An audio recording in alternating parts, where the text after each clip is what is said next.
students, in the previous class we have seen what are the different types of coordinate system available. So the different types of coordinate system are Cartesian or rectangular coordinate system, cylindrical coordinate system and spherical coordinate system. The ordinates of your Cartesian system is x, y, z, and the ordinates of your cylindrical coordinate system is rho, phi, z, and the ordinates of your spherical coordinate system is r, theta, phi. Next, what is Cartesian system? So it is just x, y, z coordinates, right? So here it represents your x-axis and the direction is ax vector. So a is nothing but the representation of your unit vector in the direction of x. Ay is nothing but representation of your unit vector in the direction of y. Az is representation of your unit vector in the direction of your z. Suppose this is the point where exactly we need to identify the parameter. So the parameter what we need to identify could either be the force, or it could be the electric field intensity, or it could be your electric flux density, or it could be your potential. So any parameter, whatever we need to identify, at which point we are going to identify, that is going to be my effect, and rest all other points is going to be my cause. The distance between the cause and effects. For example, if this origin is going to be the cause, and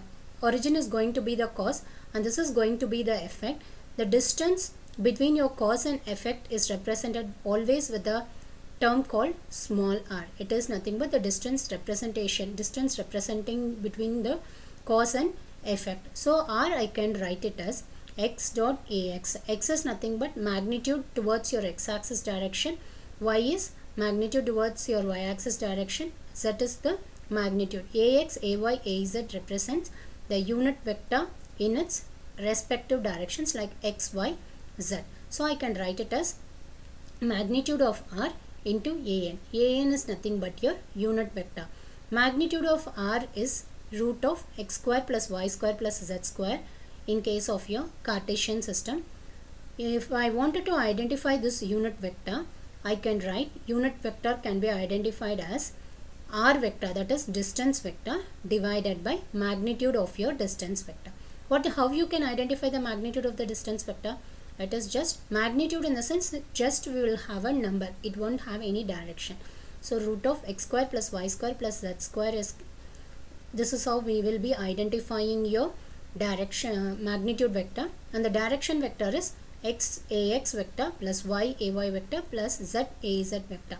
Suppose if you have two distance, for example, if this is going to be your first point and this is going to be the second point, how we can identify the r? That is root of, in the place of x it will come, root of x coordinate or cos and x coordinate effect minus the whole square. It means effect distance minus cos distance the whole square into ax vector plus effect distance minus cos distance into ay vector in y-axis. For z, effect distance minus cos distance in z-axis direction.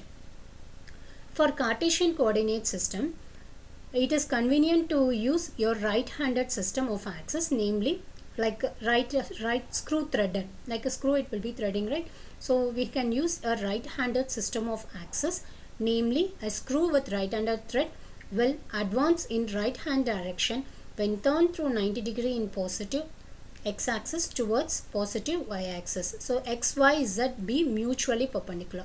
So when you see all the three directions with respect to y, x and y, z is perpendicular. So all the three axes are mutually perpendicular to each other.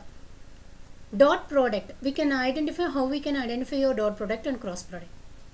First we will look into your cross product. Usually in case of your Cartesian system we have x, y, z. Suppose in case of your cylindrical system you will get rho, phi, z. In case of your spherical system you will get r, theta, phi.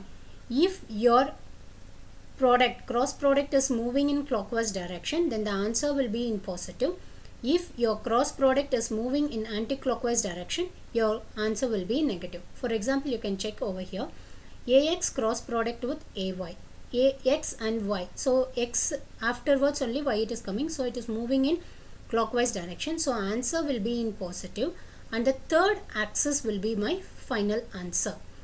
Likewise, az cross product with ax is equal to z and x. So it is also moving in clockwise, so it is positive. And the third product, when you look at this factor ax vector cross product with az, so x is cross product with z means it is moving in anti-clockwise direction. Therefore the third term ay is going to be my answer. Since it is moving in anti-clockwise direction, we have to put negative in this. Likewise, we need to identify the cross product. Whereas in case of dot product, similar ordinates ax dot product with ax or ay dot product with ay or az dot product with az is going to be 1. When different coordinate systems are dot product, then the final answer is going to be 0. Like here x and y, y or z, z or x, dot product if you do, it is going to be 0. Now we'll see a small problem. Now consider two vectors, a vector and b vector. These two are going to be your two vectors. Ax, this is nothing but your magnitude and it represents your unit vector in the direction of your x. Now with a small example, we'll understand the concept of dot product and small cross product. Consider two vectors, a is one vector and b is another vector in the respective direction of ax, ay and az. Capital Ax, capital Ay and capital Az are the magnitude in its respective direction. Similarly, we'll consider the b vector, bx into ax vector plus by into ay vector, bz into az vector. Ax, ay, az or all the three are unit vectors. Now to identify the dot product, a vector dot product with b vector. So we will have a dot product between these two terms. When so, the first term, when you do a dot product with all these three terms, ax dot product with ax means it is equal to 1. Whereas ax dot product with ay is 0, ax dot product with az is 0. So, ax term, this particular term will become 0 for by and bz. So, we will get, after multiplying, we will get ax dot bx, ay dot by, az dot bz. So when you do dot product for these two vectors, you will get ax dot bx plus ay dot by plus az dot bz. Next, when you do a cross product between these two vectors, cross product means ax cross product with ax means it is equal to 0. Ax cross product with ay means the third term will become your answer, and if it is clockwise you will get a positive, and if it is anti-clockwise it is negative. Likewise, if after doing a cross product, you will get the answer. Instead of doing like this, you can do it like with a determinant form. Ax cross product with ay. So ax, ay, az. Magnitude of ax you will write here, magnitude of ay and magnitude of az. Similarly, magnitude of bx, magnitude of by and magnitude of bz.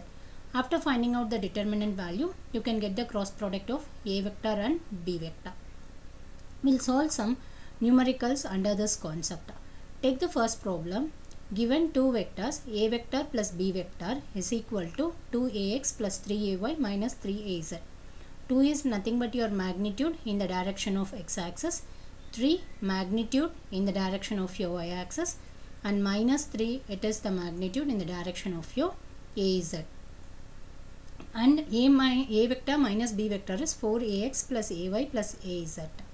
Find the vector a vector and b vector. So we know a plus b and a minus b. So when you do a vector algebra between these two, we'll get a answer and b answer. Like algebraic equation how we will solve, same like that we have to solve these two equations to get the values of a vector and b vector separately. After identifying, identify the cross product of a vector and b vector. To identify the cross product of a vector and b vector, ax, ay, az, we can do it in the determinant form. Magnitude of ax, magnitude of ay and magnitude of az. So in the place of ax we will be writing 3. In the place of ay we have to write 2.